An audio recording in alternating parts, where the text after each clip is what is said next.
Venid luego, dice Jehová, y estemos a cuenta. Si vuestros pecados fueren como la grana, como la nieve serán emblanquecidos. Si fueren rojos como el carmesí, vendrán a ser como blanca lana. Tomen asiento, hermano. Le he llamado a esto una invitación inesperada, porque es de parte de un acreedor a quienes le deben. Yo recuerdo hace muchos años atrás, recibí una llamada, pero no era una invitación, era como que si no iba, tenía hasta tal fecha plazo, porque si no la casa pasaba ya a situación de remate. Entonces ustedes entenderán que eso no es una invitación, pero recibí una invitación así del banco.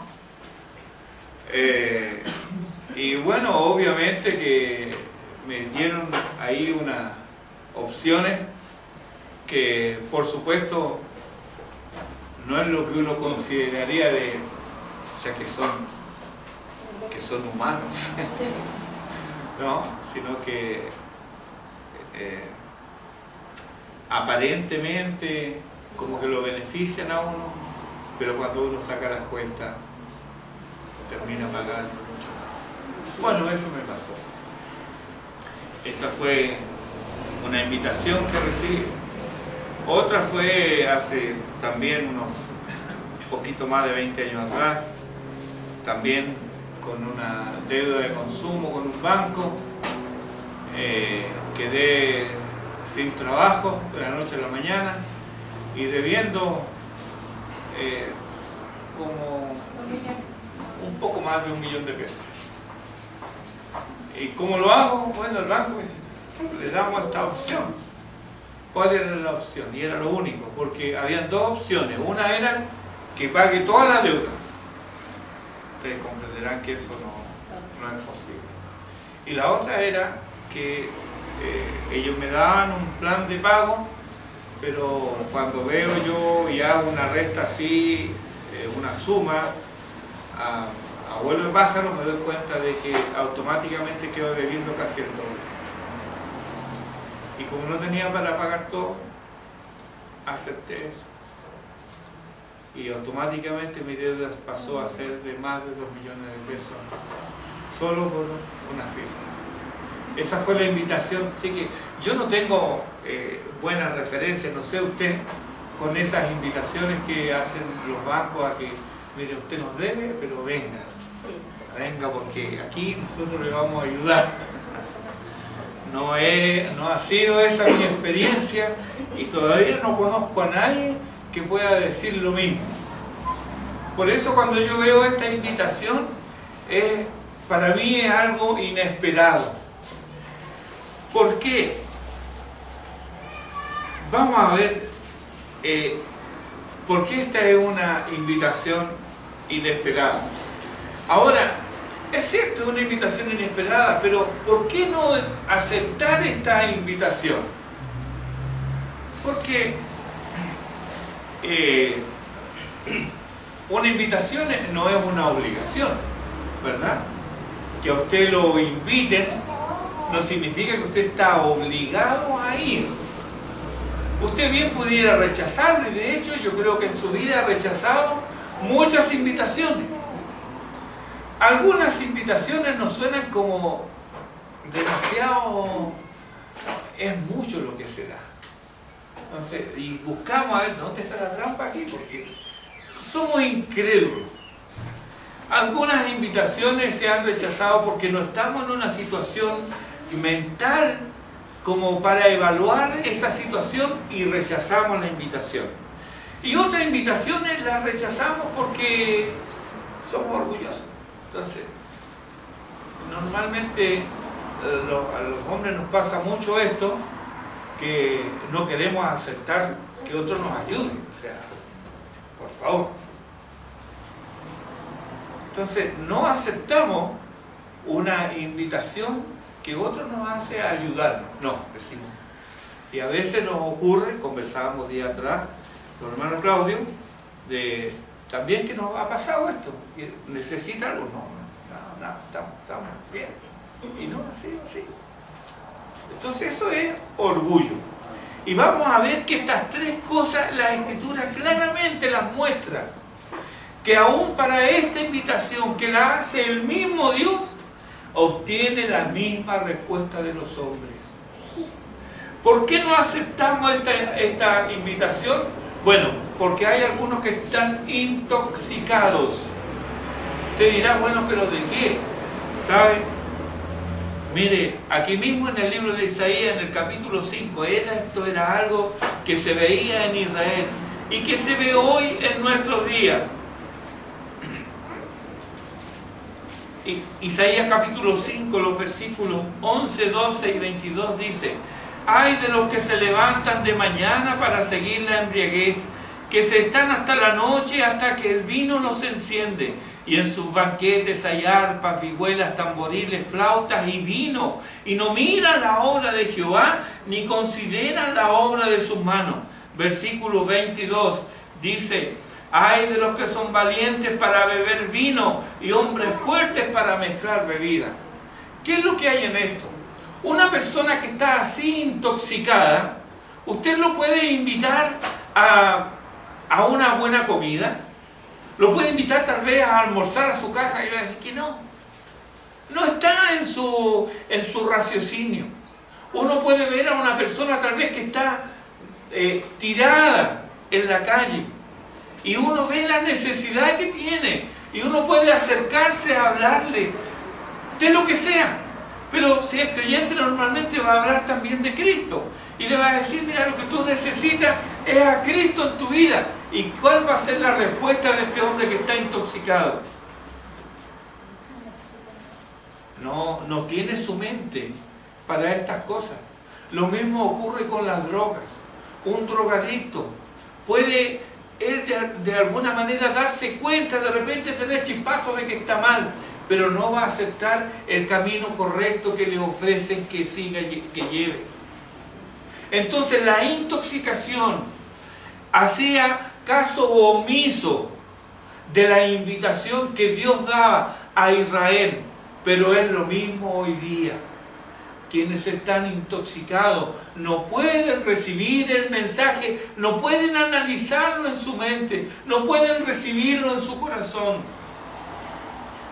Este es un problema para no aceptar una invitación. Y es una invitación. La otra causa para no aceptar una invitación es la incredulidad. Es la incredulidad. Mire, vamos a Juan capítulo 12.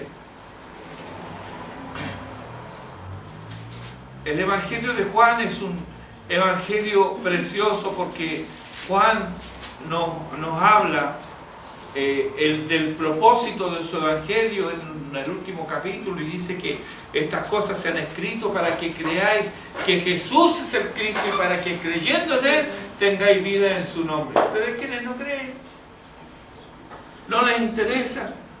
Juan capítulo 12 versículo 37. Hay algunos que piensan y dicen: pero si yo viera un milagro, entonces creería. No es así. Versículo 37 del capítulo 12. Pero a pesar de que había hecho tantas señales delante de ellos, no creían en Él.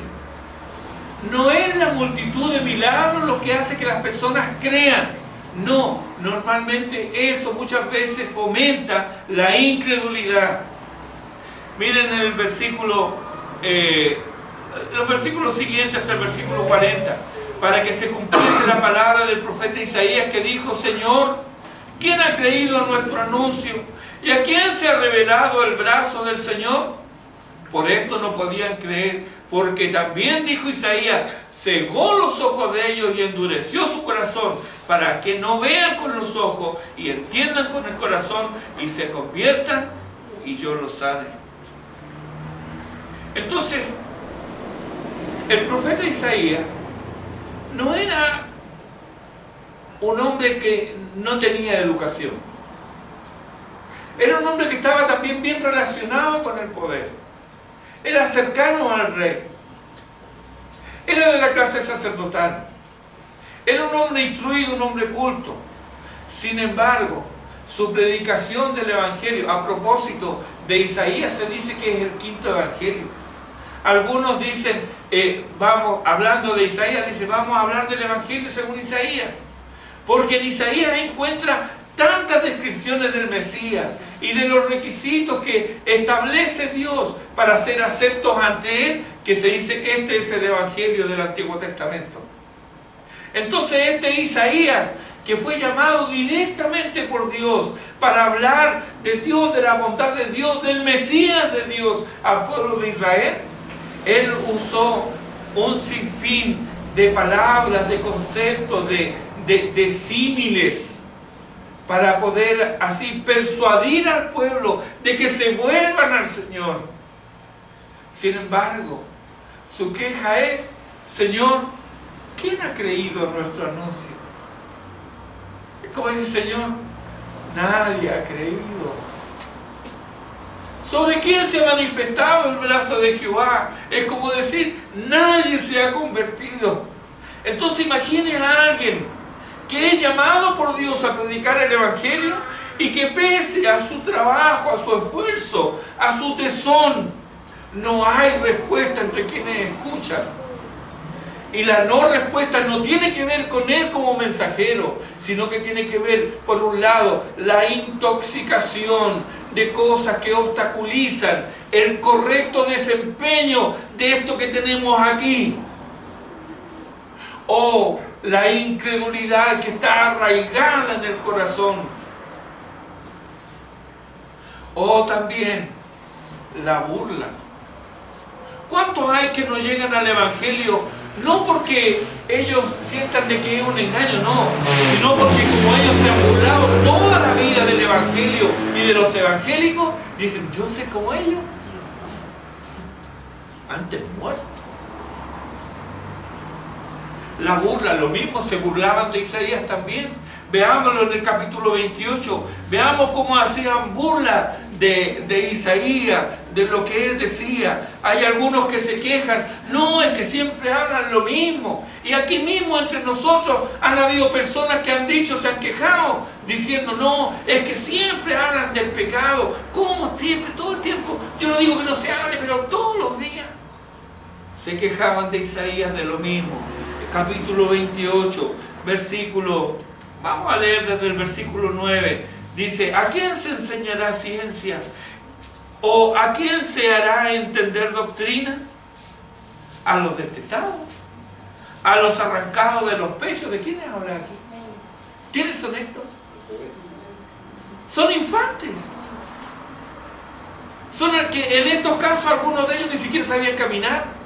Y a ellos se les va a enseñar. ¿Y por qué están hablando así? Mira el versículo 10. Porque mandamiento tras mandamiento, mandato sobre mandato, reglón tras reglón, línea sobre línea, un poquito allí, otro poquito allá. Así decían. Ahora, esto no suena a nosotros tan burlesco, pero en el hebreo, cuando esto se lee en hebreo, no es que yo lo sepa, pero he leído que quienes sí saben, esto tiene un sonido que es como chistoso. Entonces, cuando ellos hablaban de estas cosas, se estaban burlando. Mire cómo les enseñan, como si fueran niñitos. No quieren eso, siempre lo mismo. La burla. ¿Qué ocurre con los burladores?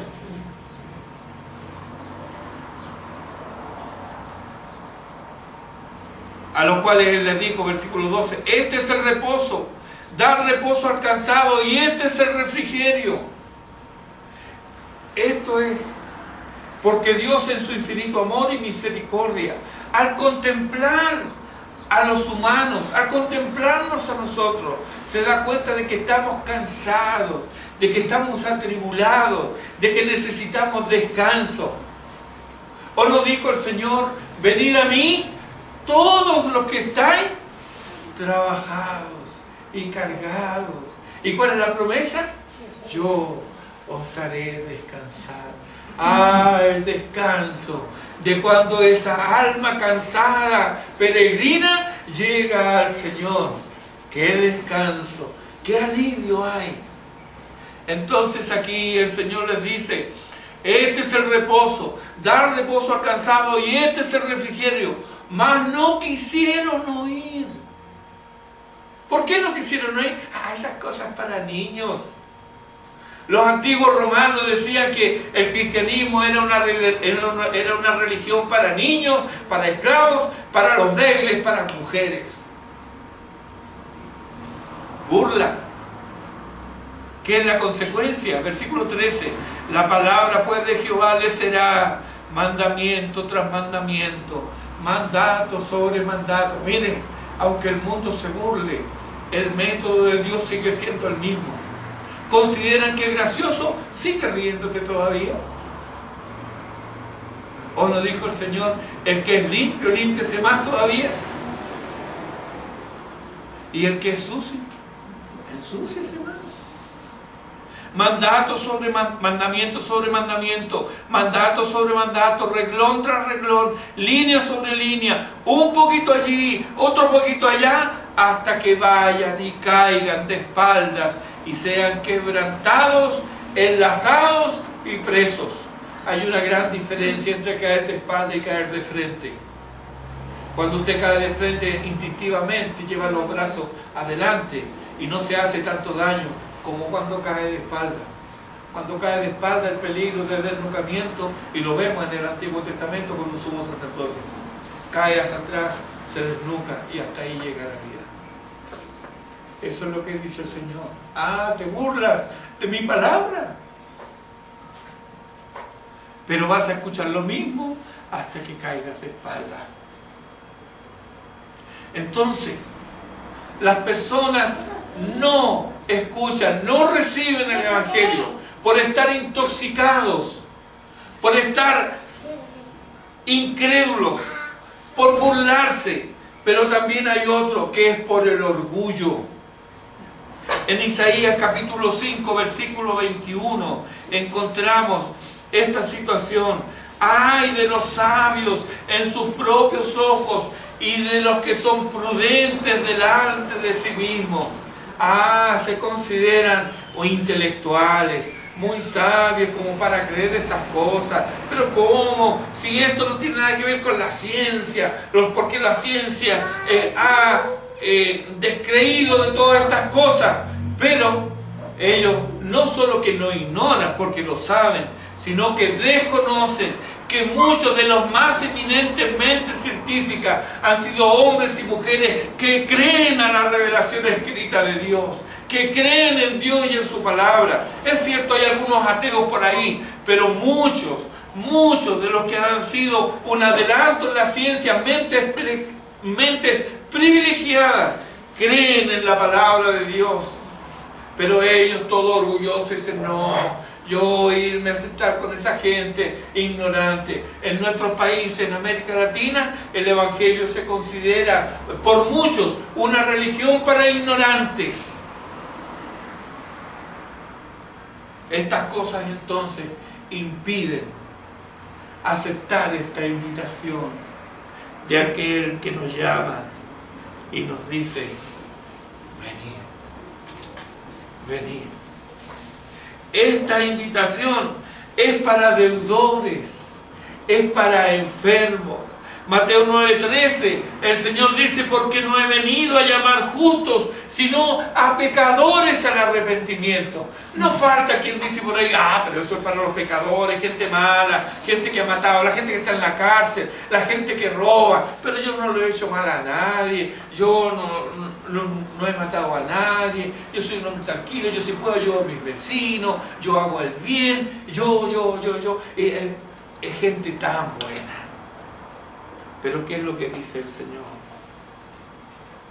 Romanos 3:10: no hay justo, ni aún uno.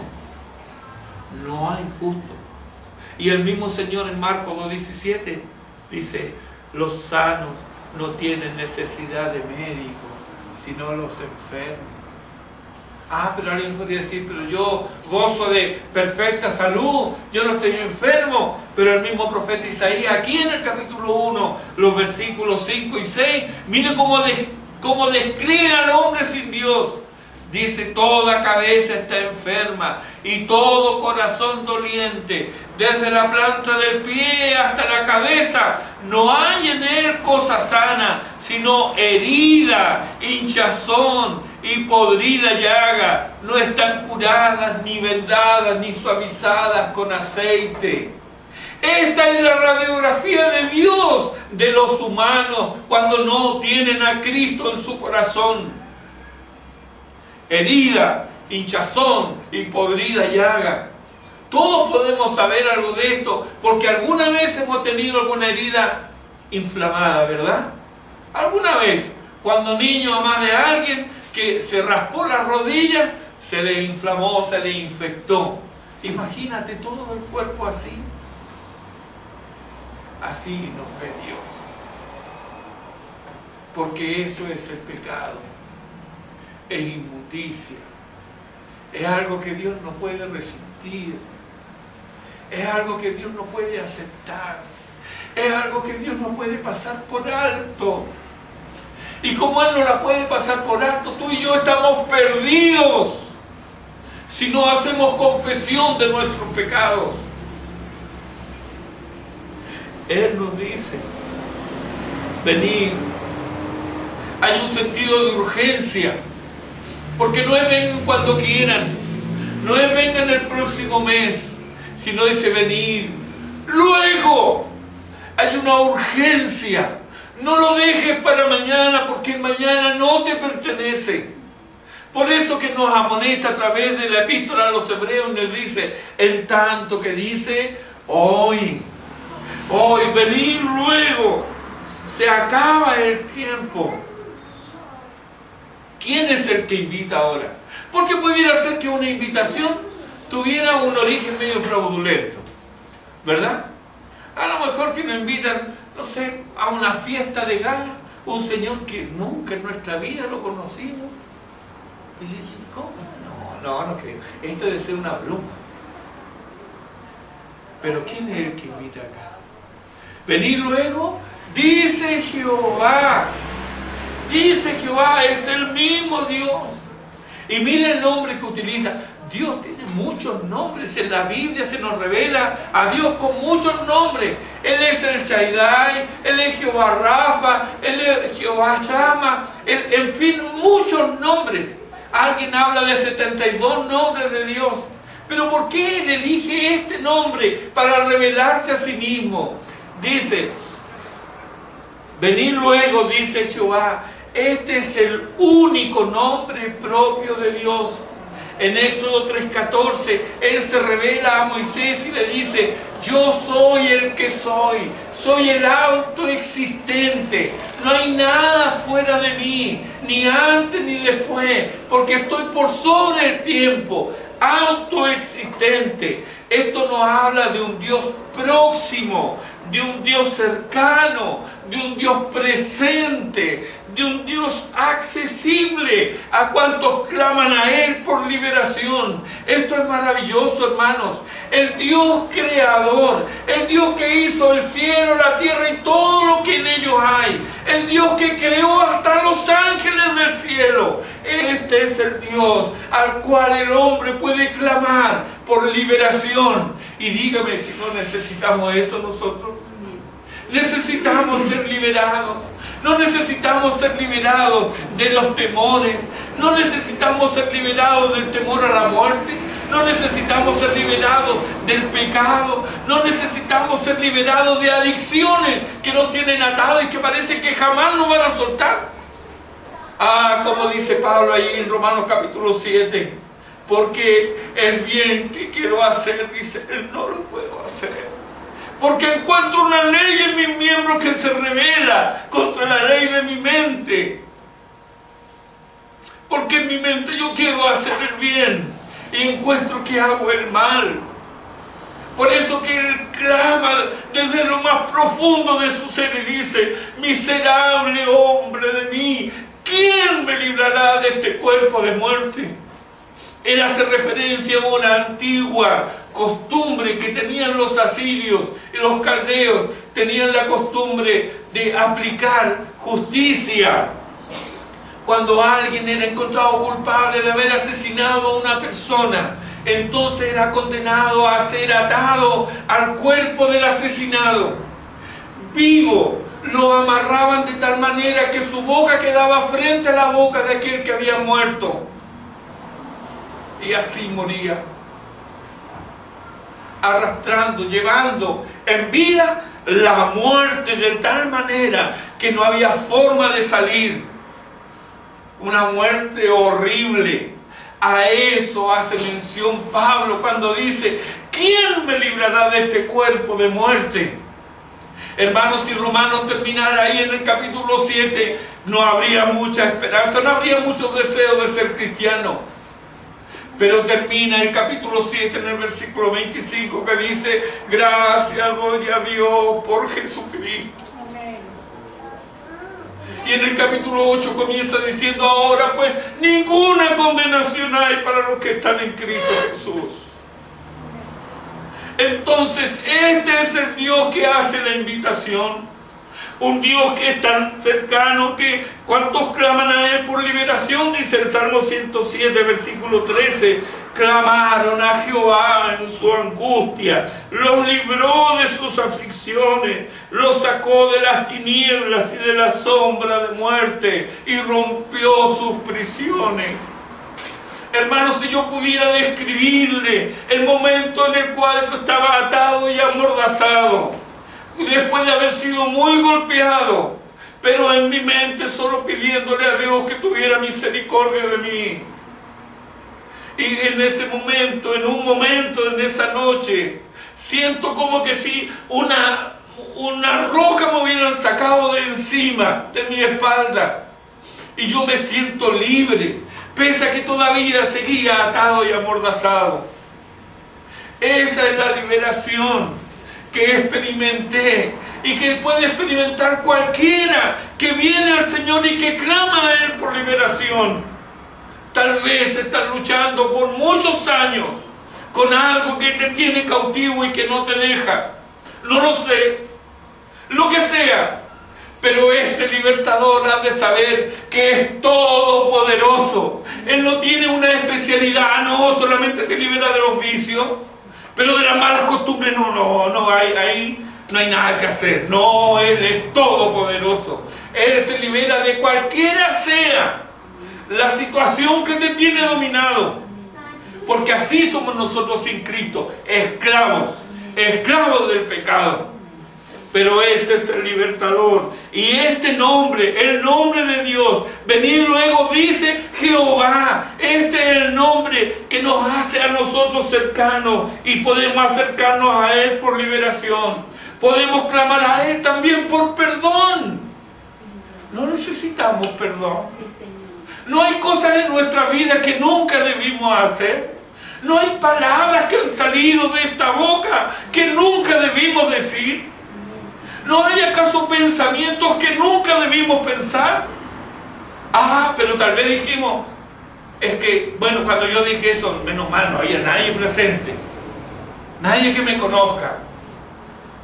Bueno, yo pensé eso, pero nadie sabe. Pero ha de saber que viene el día en el cual vamos a comparecer ante el tribunal de Dios. Y serán abiertos los libros. Y si eso no lo has confesado ante el Señor, no está cubierto por la sangre de Cristo, entonces necesitamos perdón. Necesitamos perdón. Tal vez quien fue objeto de nuestra infamia, quien fue objeto de nuestra diatriba, de nuestra mala acción, hoy día ya no está en este mundo. ¿Qué vamos a hacer?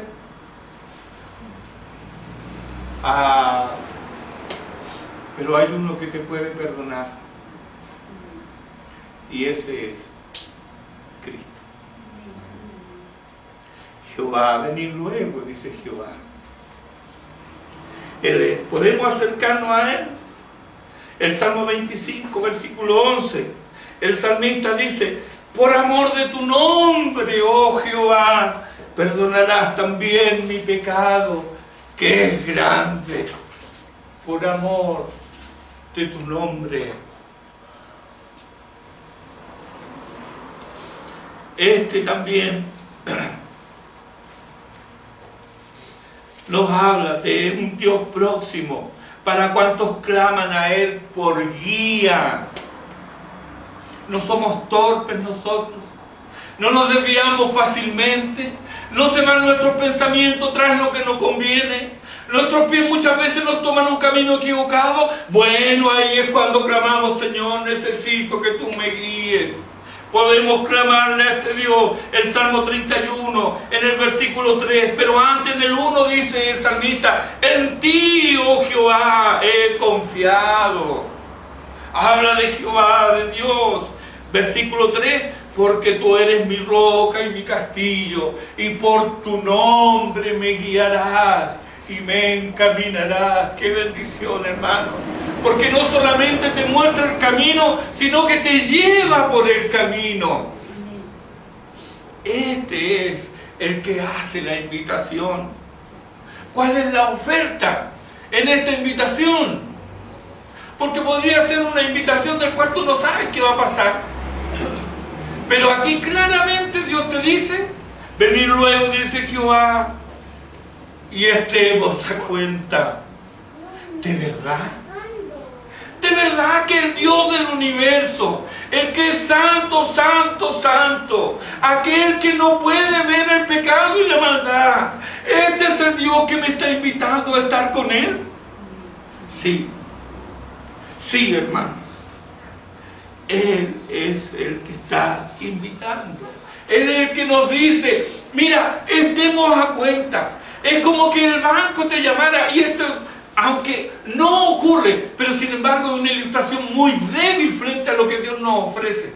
Es como que estés endeudado con el banco y el banco te diga: mire, señor, diga usted, ¿de qué manera usted puede pagar esto de la mejor manera posible, sin que le resulte tan oneroso? ¿Usted ha escuchado alguna vez eso? ¿Cree usted que alguna vez va a escuchar eso de parte de un banco? Yo tampoco. Pero la invitación de Dios es mucho más allá de eso. Porque con Él hemos contraído una deuda imposible de pagar.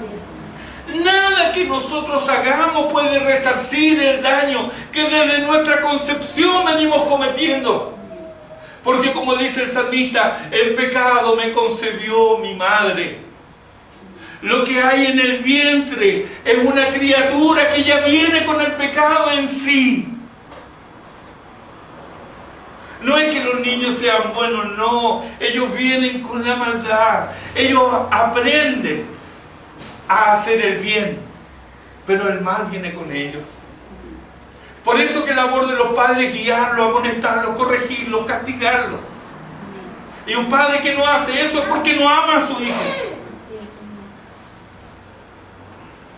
Pero este Dios es el que nos guía. Por tu nombre me guiarás y me encaminarás. Estemos a cuenta. Entonces, es de verdad que Él nos invita. No le importa el monto de mi deuda. A Él no le importa lo vil que sea. Ven tal como estás. La transacción prometida, ¿cuál es? Si vuestros pecados fueren como la grana, como la nieve serán emblanquecidos. Si fueren rojos como el carmesí, vendrán a ser como blanca lana. Aquí hay dos conceptos, que es el mismo, grana y carmesí. Ambos son palabras sinónimas en nuestro idioma, pero en el original es el mismo. Habla de una tela que está tinturada, está teñida con el color rojo, un rojo intenso, que era de un gusanito de oriente que al ser aplastado soltaba eso, y eso era algo que ya nunca más se quitaba de la tela. No es lo mismo que un estampado, porque un estampado está por sobre la tela. Pero el teñido está en la misma urdimbre, en la misma tela, traspasa la tela. Y en este caso eso es muy difícil de quitar. Bueno, si fueran así, como la nieve serán emblanquecidos. La nieve y la lana blanca son blancas porque vienen blancas, porque Dios la hizo así. El Señor, hablando por el profeta Jeremías, dice: ¿mudará el etíope su piel? ¿A qué se refiere? Al color de su piel, que es negrito. ¿La va a cambiar? El leopardo, dice, ¿se le quitarán sus manchas? No. Así es con el pecado. No, es imposible sacar. Pero hay un detergente bendito que limpia todo pecado. La sangre de Cristo. Esta es la transacción. El justo por los injustos, para llevarnos a Dios. Romanos, capítulo 5, los versículos 6 al 11.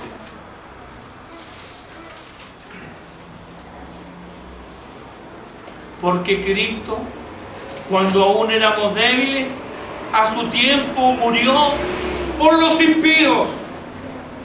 Ciertamente apenas morirá alguno por un justo, con todo pudiera ser que alguno osara morir por el bueno, pero ya sabemos, no hay ninguno bueno, ¿verdad? Mas Dios muestra su amor para con nosotros, en que siendo aún pecadores, Cristo murió por nosotros.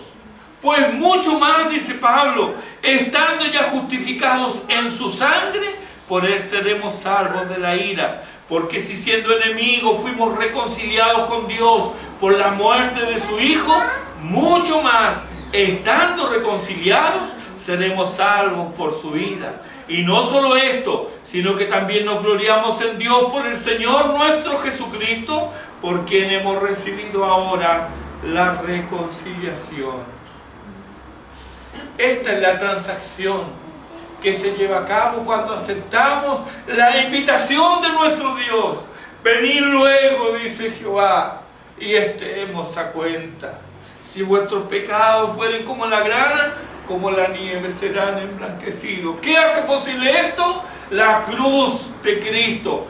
Cristo, al derramar su sangre en la cruz del Calvario, hace posible que eso que era imposible de quitar y de limpiar, ahora se ha hecho nuevo para la gloria de Dios. Primera de Pedro, capítulo 3, versículo 8, nos dice: porque también Cristo padeció una sola vez por los pecados, el justo por los injustos, para llevarnos a Dios.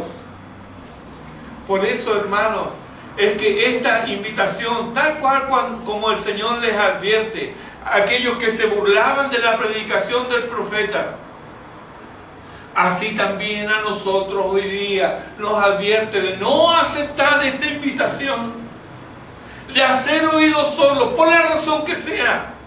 Porque hay algunos que están intoxicados, pero con el orgullo. Pero da lo mismo de que a qué obedezca ese rechazo. Es un rechazo.